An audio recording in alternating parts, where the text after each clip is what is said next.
Back Visakha RTC complex లో ప్రయాణికుల రద్దీ కొనసాగుతోంది. సంక్రాంతికి సొంతూళ్లకు వెళ్లే వారితో కిటకిటలాడుతోంది. ఓవైపు రైళ్లలో విపరీతంగా రద్దీ ఉండడంతో ఆర్టీసీ బస్సుల్ని నమ్ముకున్నారు జనాలు. విశాఖ నుంచి ఇతర ప్రాంతాలకు ప్రయాణికుల సౌకర్యార్థం 1600 బస్సులను సిద్ధం చేశామన్నారు ఆర్టీసీ అధికారులు. నిన్నటి నుంచి ఇప్పటి వరకు 450 అదనపు సర్వీసులను నడిపామని తెలిపారు. మరిన్ని వివరాలు మా ప్రతినిధి చిరంజీవి అందిస్తారు.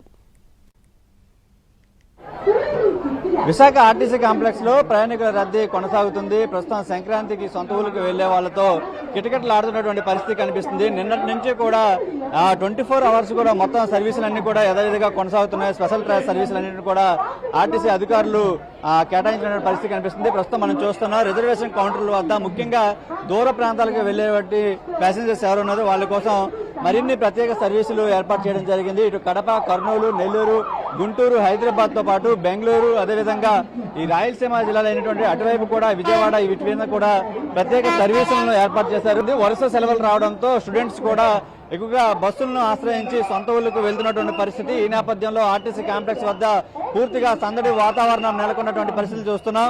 ప్రస్తుతం మనతో మాట్లాడడానికి ఆర్ఎం అప్పలనాయుడు గారు ఉన్నారు. ఆయనతో మాట్లాడే ప్రయత్నం చేద్దాం. సార్ చెప్పండి, ఎలా ఉంది ప్రయాణికుల రద్దీ? ఎటువంటి ఏర్పాట్లు చేస్తున్నాం? సుదూర ప్రాంతాలకు వెళ్లేటువంటి వాళ్ళు కాస్త ఇబ్బందులకు లోనట్టు తెలుస్తుంది. ఎలాంటి సర్వీసులు ఏర్పాటు చేస్తున్నారు? తప్పనిసరిగా అండి, అందరికీ నమస్కారాలు.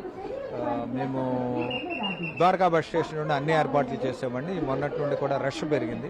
స్కూల్కి అన్ని కూడా హాలిడేస్ ఇచ్చినప్పటి నుండి మొన్నటి నుండి నిన్న కూడా హెవీ రష్ పెరిగింది. నిన్న 276 బస్సులు స్పెషల్ అయినప్పటికీ కూడా రష్ ఇంకా తగ్గలేదు.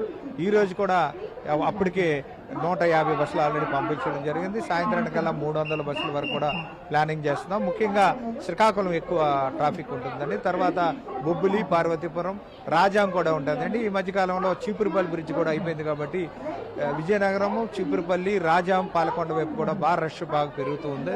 బస్సులో ఆక్యుపెన్సీ ఎలా ఉంది సార్? గత ఏడాదితో పోల్చుకుంటే ప్రయాణికుల సంఖ్య ఏమైనా పెరిగింది? ఎందుకంటే శ్రీశక్తి బస్సులు కూడా ఏర్పాటు చేయడం జరిగింది. తప్పనిసరిగా అండి, లాస్ట్ ఇయర్ ఏంటంటే 1050 బస్సులు వేసాము. ఈసారి 1600 బస్సులు వేసాము. శ్రీశక్తి పథకము దృష్ట్యా శ్రీశక్తి పథకం వచ్చాక కూడా శ్రీశక్తి పథకం 5 బస్సుల్లో కూడా ఇది వర్తిస్తుంది కాబట్టి 5 బస్సులు ఏదైతే ఉన్నా సిటీ ఆర్డినరీ, పల్లి వెలుగు, మెట్రో ఎక్స్ప్రెస్ ఈ బస్సులన్నిటి కూడా ఎలా ఉంటుంది కాబట్టి 1600 వరకు బస్సులు అవుతాయి. ట్రెండ్ అయితే చాలా ఫాస్ట్గా ఉందండి.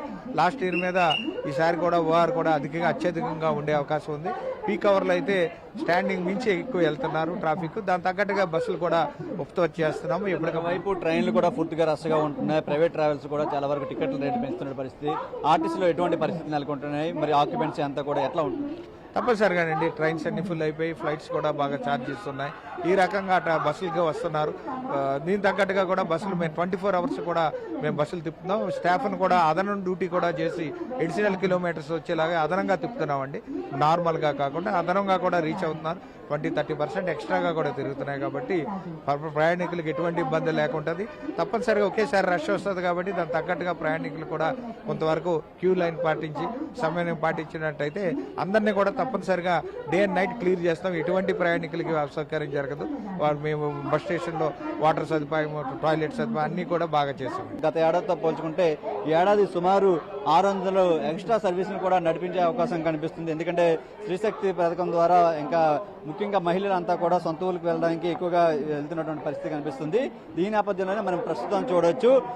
ప్రస్తుతం విశాఖ ఆర్టీసీ కాంప్లెక్స్ వద్ద అయితే మాత్రం పూర్తిగా రద్దీ వాతావరణం అయితే కనిపిస్తుంది. సొంత ఊరికి వెళ్ళడానికి ప్రయాణికులంతా కూడా కొద్దిగా సిద్ధమవుతున్నటువంటి పరిస్థితి. నిన్న శనివారం, ఈరోజు ఆదివారం, ఈ 2 రోజుల్లో కూడా పూర్తిగా ఈ 2 రోజుల్లోనే విద్యార్థులంతా కూడా సెలవులు ఇవ్వడంతో పూర్తిగా ఊర్లకు వెళ్ళడానికి సిద్ధమవుతున్నారు. ఈ నేపథ్యంలోనే ఆర్టీసీ కాంప్లెక్స్ ఈరోజు ఉదయం నుంచి కూడా పూర్తిగా రద్దీ వాతావరణం అయితే ఇక్కడ కనిపిస్తుంది. కెమెరామెన్ రవితో చిరంజీవి ఎన్టీవీ, విశాఖ నుంచి.